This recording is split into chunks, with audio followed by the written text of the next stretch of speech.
Well, welcome back to another episode. We're about here to cover some more NASCAR news, so let's go into it.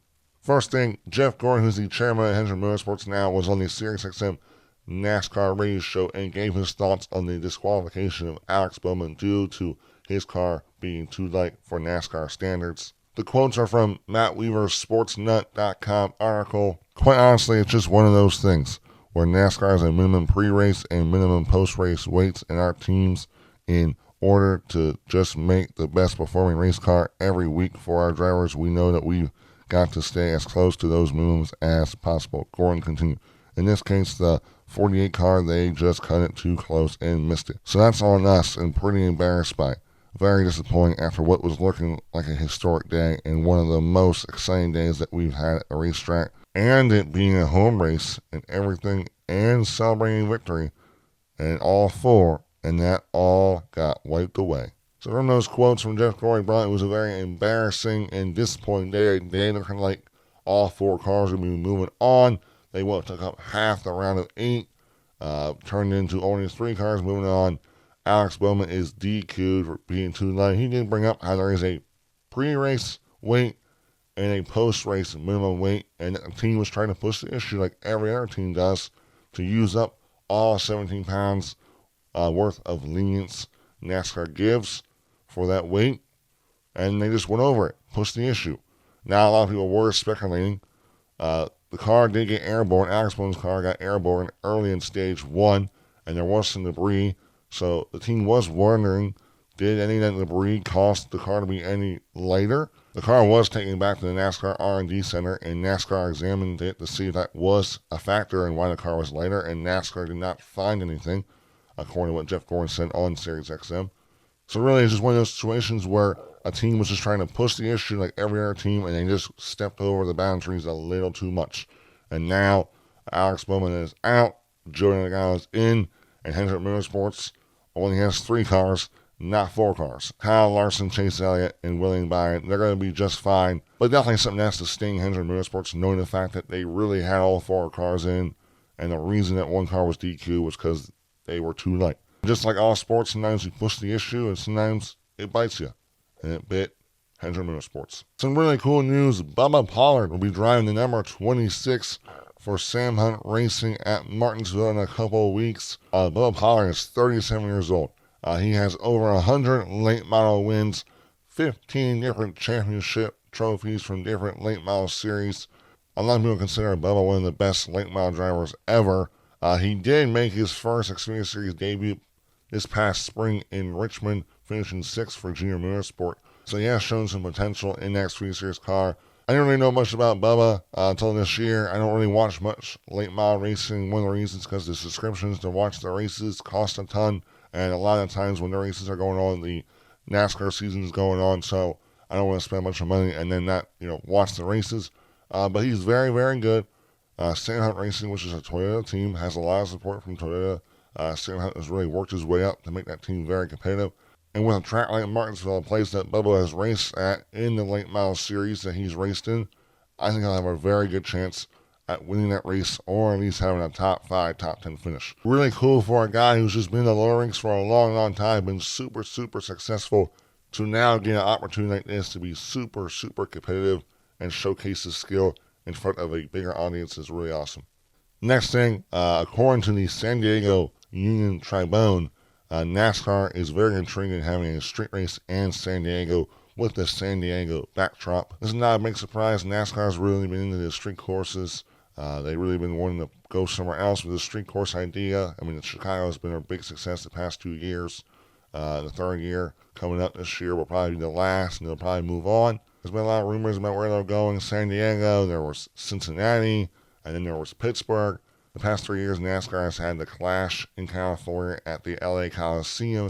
NASCAR held the Clash at the Coliseum there the past 3 years. It was pretty big success the first 2 years. I felt like in the 3rd year with weather and stuff, it didn't really work out the way they wanted it to be. So they're moving on. NASCAR has plans to build a ARCA Speedway short track after they sold a bunch of their land for like $175 million. They tore that track down. But I guess construction and plans have stalled. But I guess the plan is to still have that short track built by the end of 2025. So hopefully maybe in 2026 the track will be built. We really haven't heard much about that for a long time. If NASCAR were to have a street race in San Diego, I think that would be pretty cool. But I hope that NASCAR will only leave that to the only street race NASCAR does during this season, making it a little more special. Because right now it seems like NASCAR is really into the road course, street course stuff. We just announced Mexico City, an international race, which is a road course race. I feel like, you gotta realize here, I feel like most other countries, a lot of those motor racing fans are more familiar with road course racing. I think it would be a lot more unique if NASCAR would go international and they would go international oval racing. Show the world oval racing. Now, I understand that most countries probably don't have an oval track, or at least one that's in good condition. Now, I do believe that the Mexico City road course we're racing at does have an oval in it that we're not racing on. Those are my thoughts. We got to show the world NASCAR racing on an oval. Next thing, Colin Racing is making some crew chief changes that came out with a statement. Travis Mack will no longer be the crew chief for the No. 16 car for Colin. It will now be Darian Grubb taking over for the rest of the season, starting this weekend at Las Vegas. They said that there'll be more announcements to announce regarding the position. Travis Mack was formerly the crew chief for Daniel Suarez in 2022 and 2023. They ended up winning one race in those 2 years. And then I believe it was like a mutual agreement between Colin and Trackhouse that Travis Mack would come over to Colin.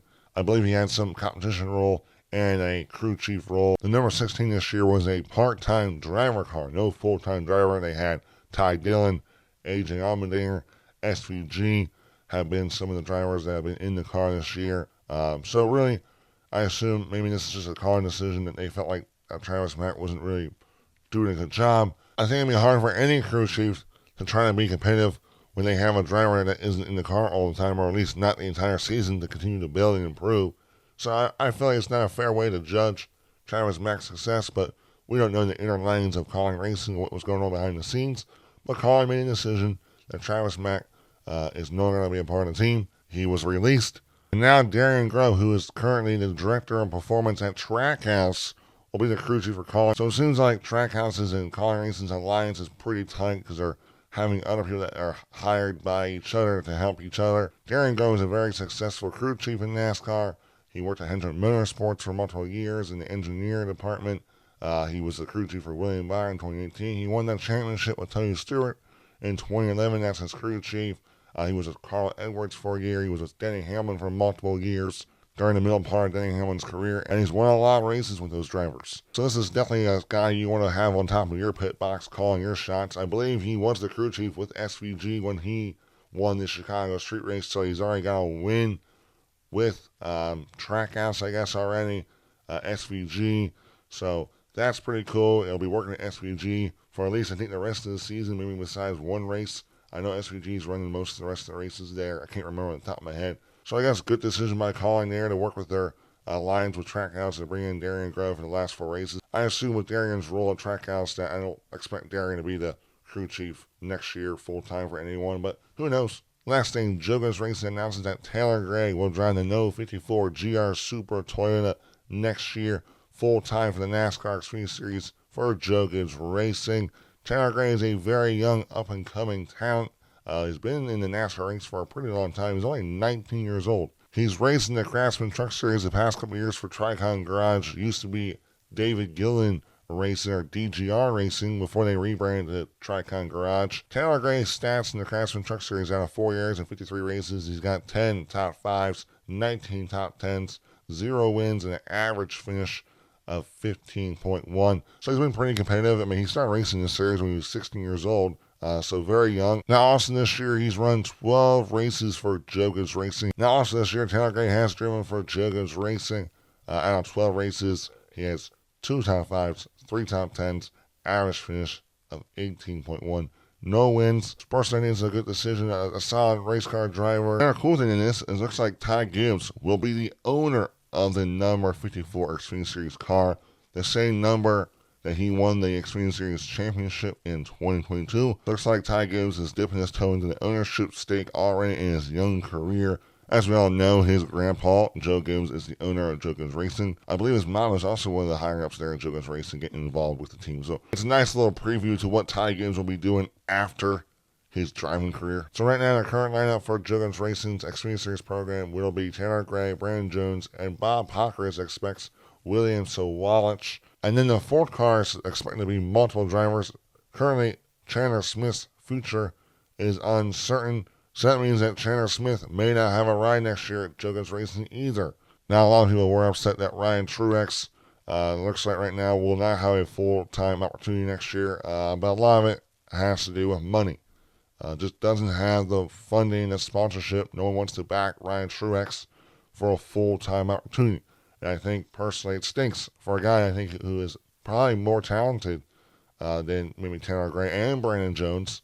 But due to not having the support, he can't get a full-time opportunity. He has to rely on part-time opportunities. It stinks that's where we are in NASCAR right now. I'm not saying the drivers that Juggins Racing has are not bad. They're quality. But like Brandon Jones has not been super competitive. He has a couple wins, but he hasn't done much at Junior Motorsports. He hasn't made the playoffs the past 2 years at Junior Motorsports. He's going back to Juggins Racing to hopefully find some more of that success because that's where all his wins were at. And Tanner Gray is young, so I'm not going to go judge about Tanner Gray. And the same thing with William Sawalich. I believe he has some backing, some support, and also he's talented. He hasn't had many opportunities in Xfinity to really see how good he'll fully be. If it is true he's going full-time next year, we'll get to see that. But overall, look, I think these are good decisions by Juggins Racing. They'll still be competitive. They'll still have opportunities to win races next year. But my personal opinion, I don't think this is the best overall lineup when it comes to driver talent. But this is the era we are in NASCAR. You need sponsorship. Teams need money. They got to be able to survive. And this is how Juggins Racing is doing that. Well, that's a wrap on today's video. Thank you guys for watching. Goodbye.